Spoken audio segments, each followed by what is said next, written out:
కష్టాలు ఎందుకు వస్తాయి? శ్రీమద్ భగవద్గీతల్లో ఉన్న ఉత్తరం. మన జీవితంలో ప్రతి ఒక్కరికి కష్టాలు వస్తూనే ఉంటాయి. కొందరికి ఆర్థిక సమస్యలు, మరికొందరికి ఆరోగ్య సమస్యలు, మరికొందరికి కుటుంబ సమస్యలు. అయితే ఈ కష్టాలు ఎందుకు వస్తాయి? వాటిని ఎలా ఎదుర్కోవాలి?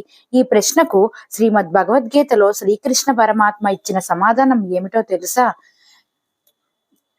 చాలా మందికి అనిపిస్తూ ఉంటుంది, నేను ఎంత శ్రమపడినా ఎప్పటికీ విజయం రాదు, ఎప్పుడు ఏదో ఒక సమస్య ఎదురవుతుంది, దేవుడు నన్ను మర్చిపోయాడేమో.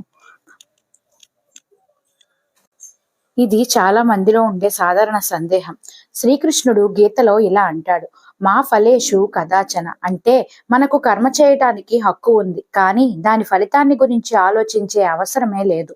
మనం ధర్మబద్ధంగా కృషి చేస్తే దేవుడు సరైన సమయంలో మనకు కావలసింది ఇస్తాడు. కష్టాలు మన పాత కర్మల ఫలితంగా వచ్చి ఉండవచ్చు, కానీ భక్తితో నమ్మకంతో ముందుకు సాగితే అవి తీరిపోతాయి. ప్రతిరోజు కనీసం 5 నిమిషాలు గీతా శ్లోకాలని వినటం లేదా జపం చేయటం మొదలు పెట్టండి. ఉదాహరణకి ఓం నమో భగవతే వాసుదేవాయ అంటే మన మనస్సు స్థిరపడుతుంది, సమస్యలపై దృష్టి స్పష్టంగా ఉంటుంది. ఎందుకు శత్రువులు ఎక్కువ అవుతున్నారు? భక్తులకు శ్రీమద్ భాగవతంలో సమాధానం. మనకి ఎవరితోనూ శత్రుత్వం ఉండకూడదని మనసు కోరుకుంటుంది, కానీ జీవితంలో కొన్ని సందర్భాల్లో మన మీద అసూయపడి మనకి నష్టం కలిగించాలనుకునే వారు కొందరు ఉంటారు. మరి భక్తుడికి శత్రువులు ఎందుకు వస్తారు? ఈ ప్రశ్నకు సమాధానం శ్రీమద్ భాగవతం ద్వారా తెలుసుకుంటాం.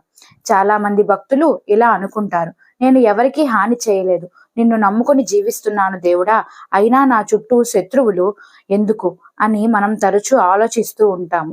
శ్రీమద్ భాగవతంలో ప్రహ్లాదుడు చెప్పిన ఒక మాట ఉంది, భక్తునికి శత్రువులు ఉన్నారు అంటే అది ఆయన భక్తిని పరీక్షించే అవకాశం మాత్రమే. దేవుడు మన స్థైర్యాన్ని, మన భక్తిని పరీక్షించడానికి కొన్నిసార్లు శత్రువుల రూపంలో మన ముందు బంధాలను పెడతాడు. పరమ భక్తుడు ప్రహ్లాదుడే తన తండ్రి హిరణ్యకశిపుని చేతుల్లో ఎన్నో వేధింపులు ఎదుర్కొన్నాడు, కానీ భగవంతుని మీద నమ్మకం వదలలేదు. చివరకు దేవుడు స్వయంగా వచ్చి అతన్ని రక్షించాడు. మీ చుట్టూ నిందించేవారు, అసూయ పడేవారు ఉన్నా వారితో తగు పడకండి. రోజు నృసింహ స్తోత్రం లాంటి శ్లోకాలను పఠించండి, అవి భయాన్ని తొలగిస్తాయి. ఉగ్రం వీరం మహావిష్ణుం జ్వలంతం సర్వతోముఖం నృసింహం భీషణభద్రం మృత్యో మృత్యుం నమామ్యహం. ఇలాంటి శ్లోకాలు చదవడం వల్ల భయాన్ని తొలగించి ధైర్యాన్ని ఇస్తాయి. ఈ మాటలు మీ మనస్సులో కొత్త ధైర్యాన్ని నింపుతాయనే నమ్మకం ఉంది. ఇలాంటి మరిన్ని శ్రద్ధాభక్తుల కథలు తెలుసుకోవాలంటే నా ఛానల్ను సబ్స్క్రైబ్ చేసుకోండి. నా వీడియో మీకు నచ్చినట్లయితే వీడియోని లైక్ చేయండి, షేర్ చేయండి, కామెంట్ చేయండి. Thank you.